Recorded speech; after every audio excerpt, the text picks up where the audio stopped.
terkadang mengatakan tidak itu penting untuk menghormati nilai dan integritas diri kita.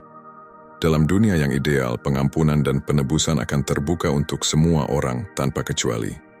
Namun, kenyataannya, ada tindakan dan perilaku tertentu yang begitu menyakitkan, hingga memberikan kesempatan kedua mungkin tidak hanya gagal memperbaiki kerusakan, tetapi juga membuka jalan bagi lebih banyak penderitaan. Di sini, kita akan membahas batasan pengampunan dan pentingnya melindungi kesejahteraan emosional dan fisik kita. Kami juga ingin membantu Anda melihat dengan lebih bijak dan berhati-hati untuk mengenali situasi di mana lebih bijaksana melangkah maju dengan pelajaran yang dipetik, daripada membuka kembali pintu untuk kemungkinan rasa sakit yang lebih besar. Meskipun kita harus beraspirasi pada rasa belas kasih dan pengertian, sangat penting juga untuk menyadari realitas tindakan seseorang dan konsekuensinya. Filsafat Stoik mengajarkan kita untuk melihat melampaui harapan dan keinginan kita, dan melihat situasi sebagaimana adanya. Memberikan kesempatan kedua berarti berharap dan percaya bahwa orang tersebut mampu berubah. Namun, Stoik mengingatkan kita untuk mendasarkan keputusan kita pada alasan dan kenyataan objektif, bukan optimisme yang tidak berdasar. Ini berarti kita harus menilai apakah tindakan masa lalu seseorang mencerminkan pola perilaku yang mungkin tidak akan berubah, dan mempertimbangkan apakah memberikan kesempatan kedua justru akan merugikan kita atau memperpanjang siklus negatif. Dalam video ini, kami akan membahas 12 topik penting yang perlu Anda evaluasi sebelum memberikan seseorang kesempatan kedua. Simak baik-baik karena semua topik yang dibahas di sini penting. Tetap fokus sampai akhir, dan jika memungkinkan, berikan tanda like dan subscribe channel ini, karena itu sangat membantu kami tanpa biaya apapun bagi Anda. Mari kita mulai. Nomor 1. Orang sulit untuk berubah. Mengubah perilaku atau sifat karakter yang sudah mendarah daging membutuhkan lebih dari sekadar pengakuan dan niat untuk berubah. Dibutuhkan usaha yang terus-menerus dan seringkali bantuan profesional. Proses perubahan ini rumit, sulit, dan di atas segalanya, jarang terjadi. Orang seringkali jatuh ke pola yang sama, bukan karena mereka memilih untuk melakukannya secara sadar, tetapi karena pola tersebut terasa nyaman dan akrab, meskipun mungkin merugikan diri sendiri atau orang lain. Selain itu, perubahan membutuhkan lingkungan yang mendukung dan sistem dukungan. Tanpa elemen-elemen penting ini, bahkan mereka yang paling bertekad mungkin kesulitan membuat kemajuan yang signifikan. Ini bukan berarti perubahan tidak mungkin terjadi, tetapi kemungkinan terjadinya perubahan karakter atau perilaku yang drastis, terutama tanpa motivasi intrinsik dan dukungan eksternal yang memadai, rendah. Memberikan kesempatan kedua dengan harapan akan perubahan bisa menjadi taruhan yang berisiko. Bergantung pada beratnya tindakan atau perilaku seseorang, Anda mungkin tanpa disadari menempatkan diri Anda dalam risiko yang berulang, tanpa harapan peningkatan yang realistis. Dalam kasus penyalahgunaan, pengkhianatan mendalam, atau tindakan berbahaya lainnya, harapan akan perubahan mungkin lebih mencerminkan keinginan pemberi kesempatan daripada kemungkinan nyata yang didasarkan pada orang yang bersangkutan. Mengakui bahwa orang jarang berubah bukan alasan untuk menyerah pada semua orang pada tanda pertama ketidaksempurnaan, tetapi undangan untuk secara realistis menilai situasi dan melindungi kesejahteraan emosional dan fisik kita. Ini berarti memahami bahwa meskipun dukungan dan dorongan itu berharga, tanggung jawab untuk berubah pada akhirnya terletak pada orang yang perlu berubah. Kesadaran ini bisa membebaskan, memungkinkan kita untuk bergerak maju dengan kejelasan dan tujuan, fokus pada hubungan dan situasi yang mendorong pertumbuhan dan saling menghormati. Nomor 2. Jangan pernah mengorbankan nilai-nilai Anda. Saat dihadapkan pada keputusan untuk memberi atau tidak memberi seseorang kesempatan kedua, penting untuk merenungkan bagaimana pilihan ini selaras dengan nilai-nilai terdalam kita. Salah satu pelajaran penting yang dapat kita ambil, terutama ketika mempertimbangkan filsafat Stoik, adalah pentingnya tidak pernah mengkompromikan nilai-nilai kita apapun keadaannya. Kebajikan dan integritas adalah hal-hal yang paling utama dan harus dijaga di atas segalanya. Oleh karena itu, kita harus hidup selaras dengan akal budi dan sifat kebajikan kita yang mencakup bertindak dan membuat keputusan yang sejalan dengan prinsip etika dan moral kita.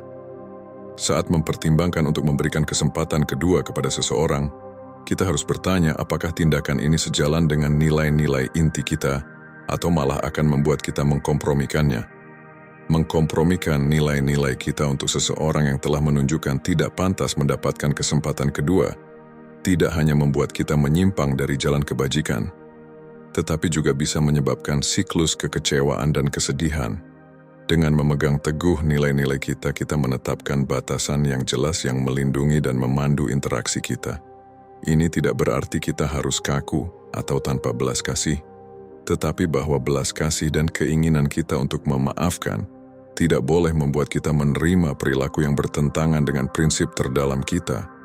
Kebijaksanaan sejati terletak pada kemampuan untuk membedakan kapan belas kasih dan kesempatan kedua melayani kebaikan yang lebih besar, dan kapan mereka hanya membuka jalan untuk lebih banyak bahaya. Nomor 3. Beberapa orang tidak tahu bagaimana caranya merasa menyesal. Penyesalan emosi yang kompleks yang mencerminkan pengakuan akan kesalahan dan kesediaan untuk berubah sangat penting untuk proses penyembuhan dan perdamaian. Ketika seseorang tidak menunjukkan kapasitas atau kemauan untuk benar-benar menyesal, itu menunjukkan kurangnya kesadaran diri dan komitmen untuk berubah, dua hal yang mendasar bagi pertumbuhan pribadi atau pengembangan apapun. Penyesalan yang tulus melampaui permintaan maaf sederhana.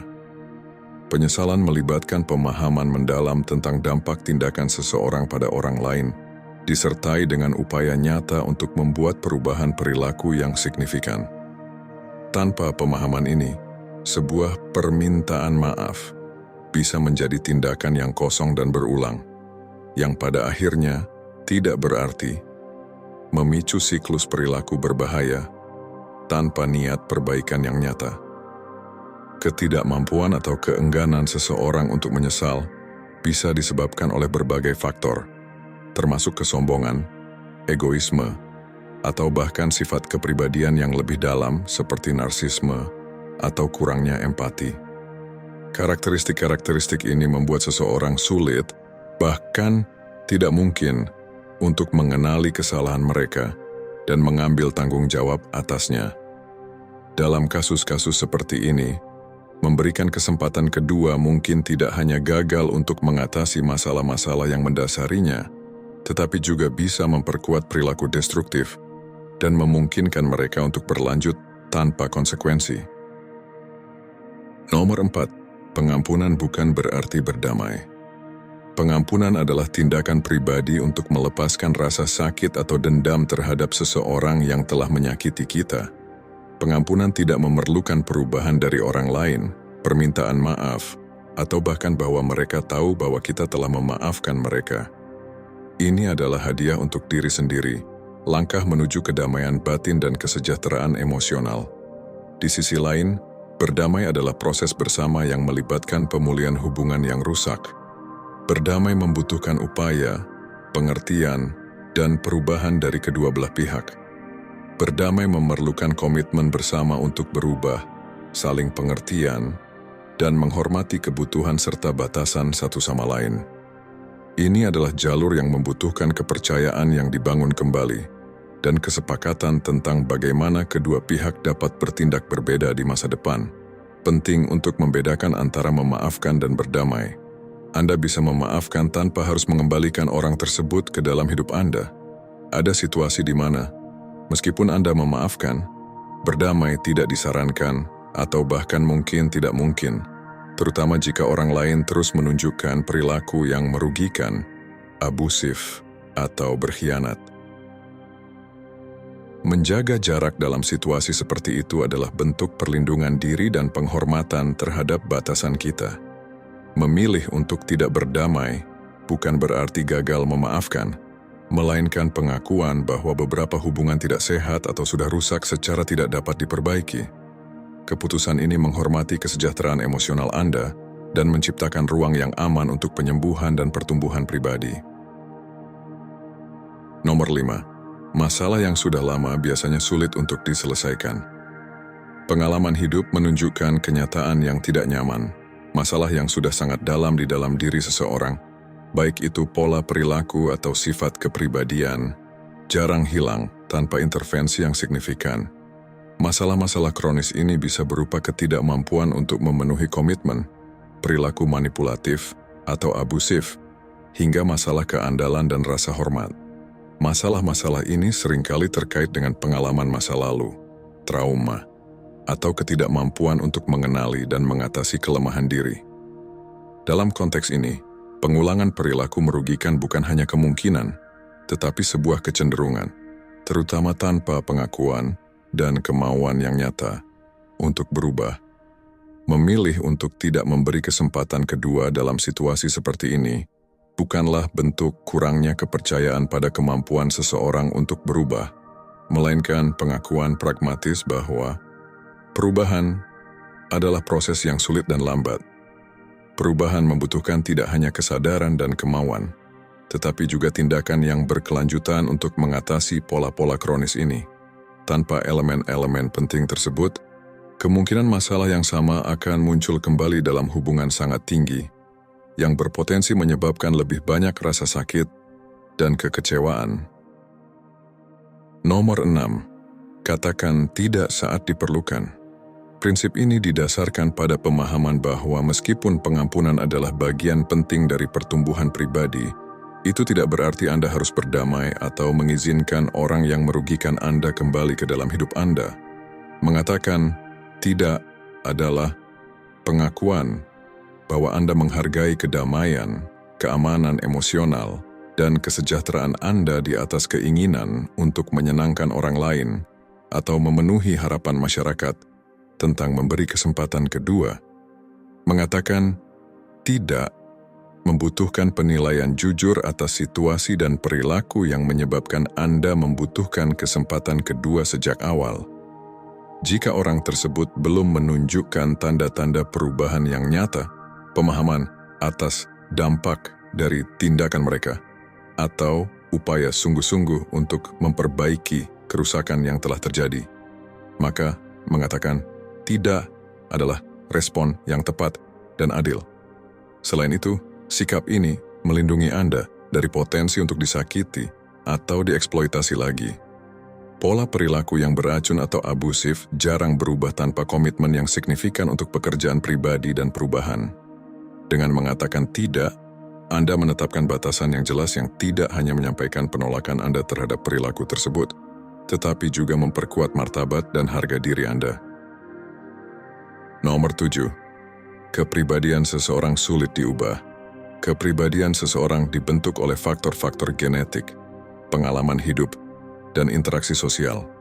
Kepribadian seseorang relatif stabil dari waktu ke waktu. Ini bukan berarti orang tidak bisa berubah. Mereka bisa dan sering kali memang berubah. Namun perubahan mendalam dan bertahan lama pada kepribadian membutuhkan usaha sadar, introspeksi, dan seringkali bantuan profesional. Ketika Anda menilai apakah seseorang pantas mendapatkan kesempatan kedua, terutama dalam kasus pelanggaran atau perilaku merugikan, sangat penting untuk mempertimbangkan sifat kepribadian orang tersebut. Jika perilaku negatif mereka merupakan ekspresi dari sifat kepribadian yang sangat dalam, seperti kecenderungan manipulatif, egoisme, atau kurangnya empati, kemungkinan perubahan tanpa komitmen pribadi yang kuat sangat rendah. Pengakuan ini bukan alasan untuk menyerah pada orang lain terlalu cepat, tetapi undangan untuk menilai dengan realistis kapasitas seseorang untuk berubah dan melindungi diri dari harapan yang tidak realistis.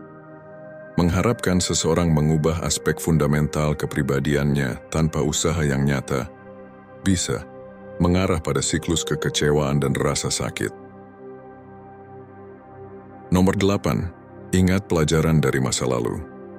Memberikan kesempatan kedua tanpa mempertimbangkan dengan serius tindakan masa lalu seseorang bisa menjadi tindakan penuh harapan, tetapi juga bisa menjadi pengabaian terhadap pelajaran yang telah dipetik. Pengampunan adalah kebajikan, tetapi jangan sampai itu disamakan dengan melupakan atau mengabaikan tanda-tanda peringatan. Penting untuk menilai apakah orang tersebut telah menunjukkan penyesalan yang tulus, pemahaman akan konsekuensi dari tindakan mereka, dan upaya nyata untuk berubah. Pengalaman masa lalu mengajarkan kita tentang batasan, harga diri, dan pentingnya menjaga hubungan yang sehat. Ketika seseorang berulang kali menunjukkan ketidakpedulian terhadap prinsip-prinsip ini, mungkin bijaksana untuk melindungi diri sendiri daripada membuka diri untuk lebih banyak kekecewaan. Ini bukan berarti menutup pintu untuk pengampunan atau kemungkinan berdamai di masa depan, tetapi memahami bahwa kepercayaan harus dibangun kembali dengan tindakan, bukan janji kosong. Nomor 9. Jangan menjadi budak emosi Anda. Bertindak tanpa berpikir dapat membuat kita mengabaikan tanda-tanda bahaya dan pola perilaku negatif sebelumnya, yang dapat membuat kita rentan untuk disakiti lagi. Daripada menyerah pada keinginan langsung untuk berdamai atau takut kesepian, penting untuk meluangkan waktu untuk merenungkan mengapa hubungan itu merugikan di masa lalu dan apakah masalah-masalah tersebut telah benar-benar diatasi. Lebih lanjut, penting untuk memahami bahwa pengampunan dan rekonsiliasi adalah dua proses yang berbeda. Anda dapat memaafkan seseorang dan membebaskan diri dari beban dendam tanpa harus mengizinkan orang itu kembali memainkan peran yang sama dalam hidup Anda. Ketegasan dalam keputusan ini memerlukan pemahaman yang jelas tentang batasan Anda dan nilai yang Anda letakkan pada kedamaian dan kesejahteraan diri. Jadi, ketika dihadapkan pada pertanyaan, apakah harus memberi kesempatan kedua, ada baiknya untuk mengambil langkah mundur dan menilai situasi dengan pikiran jernih dan hati tenang. Kadang-kadang, keputusan yang paling kuat dan sehat adalah memilih untuk tidak membuka kembali pintu yang sudah ditutup dengan alasan yang baik. Nomor 10. Tidak ada yang dijamin.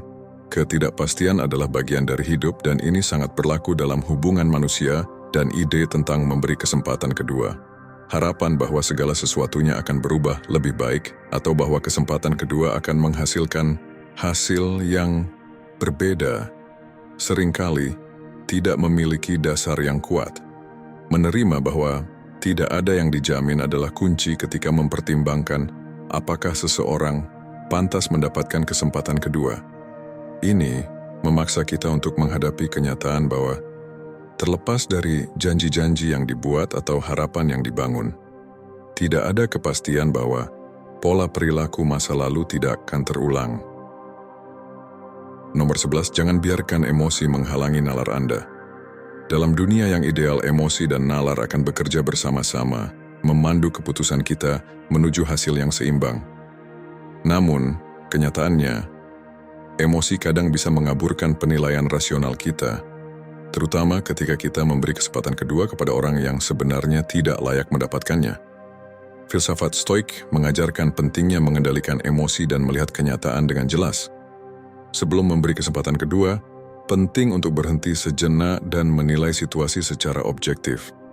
Ini berarti melihat melampaui perasaan kita terhadap seseorang dan mempertimbangkan rekam jejak tindakan mereka, kemungkinan perubahan yang nyata, dan dampak potensial dari tindakan mereka terhadap kehidupan kita. Nomor 12. Anda memiliki kendali dalam hidup Anda sendiri. Ini berarti memahami bahwa meskipun kita tidak bisa mengendalikan tindakan orang lain, kita sepenuhnya mengendalikan bagaimana kita merespon tindakan tersebut. Termasuk dalam hal ini adalah keputusan untuk memberi atau menolak kesempatan kedua. Keputusan untuk tidak memberi kesempatan kedua bukan hanya reaksi pasif terhadap perilaku orang tersebut, melainkan pilihan aktif yang dibuat untuk melindungi diri Anda sendiri. Anda memiliki hak untuk menentukan siapa yang boleh masuk ke dalam hidup Anda, siapa yang layak mendapatkan kepercayaan Anda, dan kapan Anda perlu melangkah pergi demi kesehatan mental dan emosional Anda. Terima kasih telah menyimak hingga akhir. Jangan lupa untuk menyukai dan subscribe untuk lebih banyak konten yang membantu Anda meraih hidup yang lebih tenang dan bermakna. Tetaplah kuat, dan sampai jumpa di video berikutnya.